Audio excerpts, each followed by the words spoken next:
রিজিতা একবার ঈশানকে দেখছে, আবার আরও একবার ওর মেহেদি পরিয়ে দেওয়া হাত দেখছে। একটা ছেলে কিভাবে এত সুন্দর করে সব কিছু ম্যানেজ করতে পারে। রিজিতার মুখে অজান্তেই হাসি ফুটে উঠেছে। ঈশানের দিকে তাকিয়ে থেকে ও বুঝতে পারেনি কখন যে ওর মেহেদি দেওয়া শেষ। ঈশানের কথা শুনে ওর ধ্যান ভাঙে। দুজন আরও কিছু সময় কাটিয়ে রুমে এসে ঘুমিয়ে যায়। সকাল থেকে অনেক হইহুল্লোড় করছে সবাই।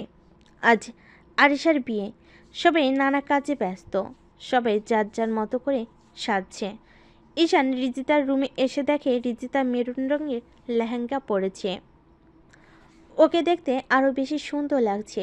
রিজিতা জুয়েলারি পরতে যাবে, তখন ঈশান রিজিতাকে ইশারায় বলল ড্রেসিং টেবিলে ডয়ারে গিয়ে দেখতে। ঈশান চলে গেল। রিজিতা ঈশানের কথা মতো ডয়ারে গিয়ে দেখল জুয়েলারি সেট, যেটা দেখতে খুবই সুন্দর। ও জুয়েলারি পরে নিজেকে আয়নায় দেখতে লাগলো আর মনে মনে বলল, লোকটার পছন্দ আছে বলতে হবে। বরপক্ষ এসেছে, সবাইকে কেটে বরপক্ষের সাথে মজা করছে। শুধু একজন যায়নি, সে হলো রিজিতা। ও ঘরেই আরিশার কাছে বসেছিল। কিছুক্ষণ পর বিয়ে পড়ানো শেষ হলে আরিশাকে স্টেজে নিয়ে যাওয়া হলো। সবাই সেখানেই উপস্থিত। সেখান থেকে রিজিতা ফিরে আসতেই তার ওড়নায় টান লাগলো। পিছনে ফিরে তাকাতেই দেখে ইভান ওর ওড়না ধরে টানছে। রিজিতা ভয় পেয়ে যায়। আচমকে ইভানের মুখে ঘুষি লেগে মাটিতে পড়ে গেল। রিজিতা পিছনে ফিরে দেখে ঈশান ইভানকে ওর শার্টের কলার ধরে মাটি থেকে তুলে কয়েকটা থাপ্পড় মারে আর বলতে থাকে, তোর সাহস কি করে হয় রিজিতার কাছে আসার? তোকে সাবধান করেছিলাম তো। বলে ওকে আরও ঘুষি মারতে থাকে। তারপর ওকে মাটিতে ফেলে ওর বুকের উপর পা দিয়ে ওকে চেপে ধরে। ঈশানকে অনেক আটকানোর চেষ্টা করে, কিন্তু কোনো কাজ হয় না। অবশেষে ইভানের আরও ফ্রেন্ড এসে ইভানকে নিয়ে চলে যায়। ওরা ঈশানের ভয়ে কাউকে কিছু বলেনি। রিজিতা ঈশানকে জড়িয়ে ধরে ফুপিয়ে ফুপিয়ে কাঁদতে থাকে। কিছুই হবে না, আমি তোর কোনো ক্ষতি হতে দিব না। আরশার বিদায় শেষ। অনেক রাত হয়ে গেছে, তাই সবাই সবার মতো নিজেদের রুমে ঘুমাতে গেছে। রিদিতার রুমের দরজায় ঈশানের আওয়াজ শুনে দরজা খুলে দেখে ঈশান দাঁড়িয়ে আছে। তুই ঘুমিয়ে পড়, আমি এখানে দাঁড়িয়ে আছি। ঠিক আছে। কিছুক্ষণ পর ঈশানের কথা শুনে আবার দরজা খুলে দিতে ঈশান বলে ওঠে, আমি একটু কাজ করে আসছি, ততক্ষণ কেউ ডাকলে দরজা খুলবি না। রিদিতা মাথা নেড়ে সম্মতি দিল। কিছুক্ষণ পর দরজায় কারো শব্দ শুনে রিদিতা দরজা খুলে দিতেই কেউ একজন ওর মুখ চেপে ধরল। কিছুক্ষণ পর ঈশান এসে দেখে রুমের দরজা খোলা, রিদিতা রুমে নেই। ঈশান তাড়াতাড়ি করে নিচে নামতে দেখে ইভান রিদিতার মুখ চেপে ধরে ওকে বাহিরে নিয়ে যাচ্ছে। ঈশান হাতের কাছে কিছু না পেয়ে হঠাৎ কাঠের চেয়ার দেখতে পায়। কাঠের চেয়ার ইভানের দিকে ছুঁড়ে দিতেই ইভান ইভানের গিয়ে লাগে আর ওর সাথে সাথেই ঘরের মেঝেতে পড়ে যায়। রিজিতা পেছন ফিরে তাকাতেই ঈশানকে দেখেই দৌড়ে গিয়ে ওর পিছনে দাঁড়িয়ে পড়ে। ঈশান গিয়ে ইভানকে মেঝেতে ঈশান গিয়ে ইভানকে মেঝে থেকে তুলে রাগান্বিত হয়ে অনেক মার মারে। ওকে পা দিয়ে লাথি মারে, যার ফলে দরজার সাথে কি আটকে যায়। মারামারির আওয়াজে সবার ঘুম ভেঙে যায়। সবাই নিচে নেমে আসতে দেখে ঈশান ইভানকে মারছে। ওকে মারতে দেখি ইভানের ফ্রেন্ডরা এগিয়ে এসে বলতে থাকে, আপনি ওকে এভাবে মারছেন কেন? ঈশান, তুমি ওকে এভাবে মারছো কেন? আমি তোমাকে এই শিক্ষা দিয়েছি? রিদিতা গিয়ে ঈশানের আম্মুকে বলতে লাগলো, বিশ্বাস করো, ঈশান ভাইয়ের কোনো দোষ নেই। ঈশান ভাইয়া তো আমায় বাঁচিয়েছে ওর হাত থেকে। ইভানের দিকে আঙ্গুল দেখিয়ে বলল, সব মিথ্যা কথা। ওরা আমাকে ফাঁসাতে চায়। আপনারা ওদের কথা বিশ্বাস করবেন না। কে মিথ্যা বলছে আর কে সত্য বলছে, তাই সিসি ক্যামেরায় ভিডিওর থেকে বোঝা যাবে। সবে ইপ্তির দিকে তাকালো। ভিডিও? কিসের ভিডিও? এই বাসায় কোনো সিসি ক্যামেরা লাগানো ছিল না। লাগানো ছিল না, কিন্তু আমি লাগিয়েছিলাম যখন। ইফতি শুনো, তোমাকে আমার একটা কাজ করে দিতে হবে। হ্যাঁ ভাইয়া, বলো কি করতে হবে? দুইটা সিসি ক্যামেরা লাগাতে হবে, একটা ইভানের রুমে আর একটা রিজিতার রুমের বাইরে। দরজা বরাবর। আর কম্পিউটারে সবসময় লক্ষ্য রাখবে।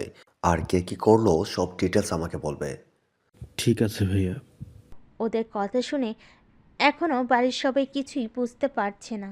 ইফতি ভিডিও চালু করতেই সবাই দেখতে পেল ইভান রিজিতাকে মারতে চেয়েছিল আর ঈশান বাঁচাতে। তোর বিষয়ে প্রথম দিন থেকেই আমি জানতাম। তুই এখানে আসার পরই রিজিতাকে ফলো করতি। আমি তোর বিষয়ে খোঁজ নিয়ে আগেই জেনেছিলাম। তুই বাবাইয়ের কোম্পানির ম্যানেজার ইমরানের ছেলে। তোকে অনেকবার সাবধান করেছিলাম, কিন্তু তুই শুনলি না। তোরও এখন তোর বাবার মতো সারাটা জীবন জেলে কাটাতে হবে। রাগান্বিত হয়ে শাওন ইভানের শার্টের কলার ধরে পড়ল। হ্যাঁ, আমি আমার বাবার প্রতিশোধ নিতে এসেছিলাম তোর বোনকে মেরে, যে কিনা সবার কলিজার টুকরা। আমি তোদের থেকে ওকে ছিনিয়ে নিয়ে যেতে চেয়েছিলাম। কথাগুলো বলার সাথে সাথেই শাওন ওকে মারতে শুরু করে। তা দেখে মিস্টার শাওন চৌধুরী, আর নিজের হাতে তুলে নেবেন না। ওর ব্যবস্থা আমি করছি। ইভানকে পুলিশ নিয়ে চলে যায়। রিজিতার আম্মু এবং আব্বু দুজনে খুব চিন্তিত হয়ে যায়। এদিকে রিজিতার আম্মু মেয়ের কথা ভেবে কান্না করছে। তা দেখে কান্না করো না, সব ঠিক হয়ে যাবে। রিজিতার কিছুই হবে না। ঈশানের আম্মু এবং সাথে অন্যরাও আছে। এদিকে রাত পেরিয়ে সকাল হয়ে গেছে। সবাই সকালে নাস্তা শেষ করে ঈশান বাইরে গেছে এবং রিজিতা ওর রুমে। আর বাকিরা সবাই নিচে ছিল। রিজিতার জন্য সবাই চিন্তা করছে। আমি আর এসব নিতে পারছি না। আমার বিজনেসের সব মানুষ আমার ভালো চায় না। তারা আমার কোনো ক্ষতি করতে না পারলেও আমার থেকে আমার মেয়েকে ছিনিয়ে নিতে চাইছে। এর আগেও আমার মেয়েকে অ্যাটাক করা হয়েছিল। আমি আমার মেয়েকে বিপদে ফেলতে চাই না। আমার মেয়েকে যে প্রোটেক্ট করতে পারবে তার হাতে তাকে আমি তুলে দিতে চাই। আমি ঈশানের সাথে রিজিতার এই বাড়িতেই কয়েকদিনের মধ্যে বিয়ে দিতে চাই। বড় ভাইয়া এবং বাকিরা, তোমরা কি বলো? রিজিতাকে আমাদের ছেলের বউ করে নিতে কোনো সমস্যা নেই। আর ঈশানও আমাদের কথায় অবাধ্য হবে না। সবাই অনেক খুশি। সবার মুখেই হাসি। দুপুরে ঈশান বাসে ফিরে আসে। ঈশান ফ্রেশ হয়ে রুমে আসতে দেখে ওর বাবা মা রুমে। তাদের একসাথে দেখে কিছু বলবে আমাকে? তোমাদের যেটা ভালো মনে হয় সেটাই করো। এদিকে রিজিতারও একই মত। দুজনের মতামতে তাদের বিয়ের ব্যবস্থা করা হলো। আজ গায়ে হলুদ। হলুদ মাখানোর জন্য দুজনকে সামনাসামনি স্টেজে বসানো হয়েছে। রিজিতার পরনে হলুদ পাড়ের লাল শাড়ি। শাড়ির সাথে ম্যাচ করে জুয়েলারি পরেছে। চোখে কাজল, ঠোঁটে হালকা লিপস্টিক। রিজিতাকে দেখে হলুদ পরি রিজিতাকে সবাই হলুদ মাখিয়ে দিচ্ছে। তা দেখে ঈশান রিজিতার দিকে মুগ্ধ দৃষ্টিতে তাকিয়ে আছে।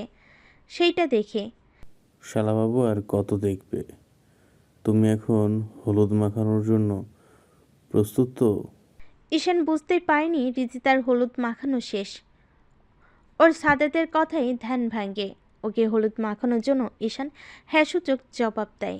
রিজিতাকে হলুদ মাখিয়ে শেষ করে ঈশানকে হলুদ মাখিয়ে দিচ্ছে সবাই। রিজিতা লজ্জে ঈশানের দিকে তাকায়নি। হলুদ মাখানো শেষে দুজনকেই গোসল করিয়ে দেয়। মূলত তাদের বিয়েটা পারিবারিক নিয়মে করা হয়। সব কিছুর অবসান ঘটিয়ে আজ তাদের বিয়ে পড়ানো শেষ। কিছুক্ষণ পর সিঁড়ি দিয়ে কারোর আসার আওয়াজ শুনে সিঁড়ির দিকে তাকাতেই ঈশানের মুখে হাসি ফুটে ওঠে। ও দেখতে পায়। ঈশান দেখল সিঁড়ি দিয়ে রিজিতার বউ সেজে নেমে আসছে। পরনে তার লাল বেনারসি। রিজিতাকে ঈশানের পাশে সোফায় বসানো হলো। রিজিতা লজ্জায় ঈশানের দিকে তাকাচ্ছে না। রিজিতা আর ঈশানকে মিষ্টি খাইয়ে দিল ঈশানের আম্মু। রিজিতাকে ঘরে রেখে আসা হলো। ঈশান ঘরের ভেতরে প্রবেশ করবে এমন সময় দরজার সামনে কয়েকজন দাঁড়িয়ে ওকে আটকে দিল। ভাইয়া, আমাদের পাওনা দিয়ে তারপর ভিতরে যেতে হবে। কত দিতে হবে? 5 জন 5,000 দিলেই এনাফ। ঠিক আছে। ঈশান ওদেরকে টাকা দিয়ে দিল। তারপর ওরা ভিতরে প্রবেশ করতেই দিল। ঈশান ভিতরে প্রবেশ করে দুজন দরজা লাগাতেই দেখল রিজিতা গুটিসুটি হয়ে বিছানায় বসে আছে। ঈশান রিজিতার পাশে গিয়ে বসে রিজিতার দিকে কিছুক্ষণ তাকিয়ে থাকলো। রিজিতা ভয় পাচ্ছে দেখে সবাই বলে উঠল। কোনো সমস্যা? আমাকে মানিয়ে নিতে কোনো সমস্যা হচ্ছে? না। ঠিক আছে, শুয়ে পড়ো। দুজনেই ঘুমিয়ে পড়ল। মাঝরাতে রিজিতার পেটের উপর একটা হাতের স্পর্শ পেয়ে ঘুম ভেঙে গেল। ও দেখল ঈশান ওর পেটের উপর এক হাত রেখে ওর দিক হয়ে ঘুমিয়ে আছে। ডিম লাইটের আলোয় রিজিতা ঈশানের মুখের দিকে তাকিয়ে আছে। আবছা আলোয় ওর মুখটা আরও বেশি সুন্দর লাগছে। রিজিতা কিছুক্ষণ পর ঈশানের দিক হয়ে ঘুমিয়ে পড়ল। সকাল। রিজিতার ঘুম ভেঙে যেতেই দেখল ও ঈশানের বুকের মাঝে শুয়ে আছে। ও ঈশানের থেকে ছাড়িয়ে নেওয়ার চেষ্টা করলো, কিন্তু পারল না। রিজিতা চুপচাপ এক দৃষ্টিতে তাকিয়ে আছে ঈশানের দিকে। কিছুক্ষণ পর ঈশান ঘুম থেকে জেগে উঠতেই রিজিতা বলে ওঠে, আমায় ছাড়ুন, আমি ফ্রেশ হব। কেন? আমাকে অস্বস্তি লাগছে? আমার সাথে থাকতে ইচ্ছে করছে না তোমার? নাকি আমাকে এখনো মানিয়ে নিতে পারোনি? কিছুক্ষণ রিজিতার দিকে তাকিয়ে থেকে ঈশান ওর কপালে চোখের উপরে চুমু এঁকে দিল। তারপর রিজিতাকে ছেড়ে দিয়ে যাও, ফ্রেশ হয়ে এসো। রিজিতা ফ্রেশ হতে গেল। কিছুক্ষণ পর ফ্রেশ হয়ে বেরিয়ে এলো একটা শাড়ি পরে। ঈশান ওর দিকে তাকিয়ে মুচকি হাসি দিয়ে ফ্রেশ হতে গেল। ফ্রেশ হয়ে বেরিয়ে এসে দেখে রিজিতা আয়নার সামনে বসে আছে। চিরুনি করা চুলগুলো থেকে পানি পড়ছে। ঈশান রিজিতার গলায় হীরের নেকলেস পরতেই রিজিতা চমকে ওঠে। রিজিতা বসা থেকে উঠে ঈশানের সামনে দাঁড়িয়ে বলে ওঠে, এটা আপনি কই পেলেন? বেতনের টাকা দিয়ে কিনে রেখেছিলাম। কার জন্য? তোমার জন্য। আপনি জানতেন আমি আপনার বউ হব? আপনি ভালোবাসেন আমায়? তাহলে সেদিন ফিরিয়ে দিয়েছিলেন কেন? আমাকে ওভাবে ফেলে চলে গিয়েছিলেন কেন? তখন তুমি অনেক ছোট ছিলে। তোমার যেন কোনো ক্ষতি না হয় সেই জন্য চলে গিয়েছিলাম। রিজিতার কথা শুনে ঈশানের বুকের ভেতর তোলপাড় শুরু হয়ে যায়। ওর কষ্টগুলো যেন ভারী হয়ে ওর বুকের মধ্যে চেপে বসেছে। ওর দু চোখ জলে ভরে গেছে।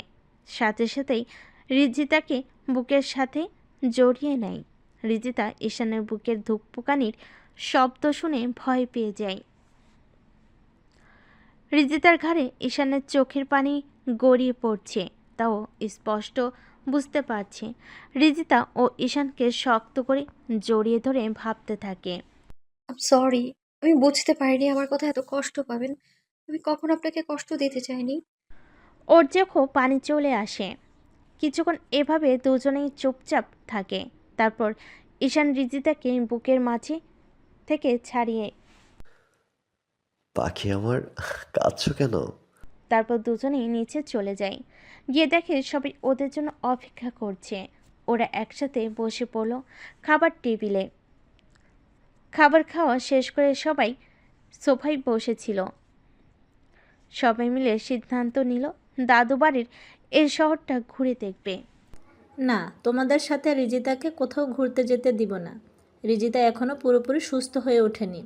রিজিতার উপর থেকে বিপদ এখনও কেটে ওঠেনি। আমি চাই না আমার আম্মুর আর কোনো বিপদ হোক।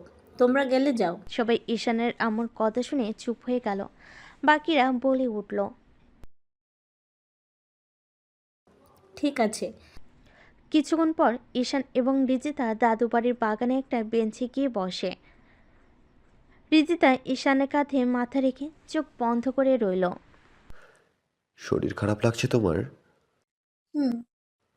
ওষুধ খেয়েছো সকালে? না। ওষুধ খাওয়ার অনিয়ম করলে শরীর সুস্থ হবে কেমন করে? বাগানে কিছু সময় হাঁটাহাঁটি করে রিজিতাকে ঘরে রেখে ঈশান বাইরে চলে যায়। ঈশান বাইরে থেকে ফিরে এসে দেখে রিজিতা বেলকনির গ্রিল ধরে দাঁড়িয়ে আছে। ও রিজিতার কাছে যেতেই রিজিতা পড়ে যেতে নিলে ওকে ধরে ফেলে। ঈশান বুঝতে পারে রিজিতার শরীরে হালকা জ্বর। ওকে কোলে করে নিয়ে এসে বিছানায় শুয়ে দেয়। রিজিতাকে ঘুম পাড়িয়ে রেখে ঈশান নিচে চলে যায়। রাতে রিজিতার জন্য খাবার নিয়ে আসে ঈশান। দুজনেই খাবার খেয়ে রিজিতাকে ওষুধ খাইয়ে দেয় ঈশান। দুজনেই ঘুমিয়ে পড়ে। মাঝরাতে ঈশানের ঘুম ভেঙে যায়। রিজিতার গরম শরীরের উপর হাত পড়তে ঈশান চমকে ওঠে। দেখে রিজিতার শরীর প্রচণ্ড গরম। রিজিতাকে কয়েকবার ডাকার পরও কোনো সাড়াশব্দ নেই। জ্বরের পরিমাণ বেশি হওয়ার ফলে রিজিতা সেন্সলেস হয়ে পড়ে। ঈশান বাড়ির লোকজনকে ডেকে তুলে। রিজিতার আম্মু ওর মাথায় পানি দিয়ে দিচ্ছে আর ঈশানের আম্মু হাত পা মালিশ করে দিচ্ছে। ঈশান কিছুক্ষণ পরপর রিজিতার জ্বরের পরিমাপ করছে। অবশেষে ভোরের দিকে রিজিতার জ্ঞান ফিরে আসে। টানা 15 দিন জ্বর। শেষের কয়েকটা দিন জ্বর কম হলেও প্রথমে অনেক জ্বর এসেছিল।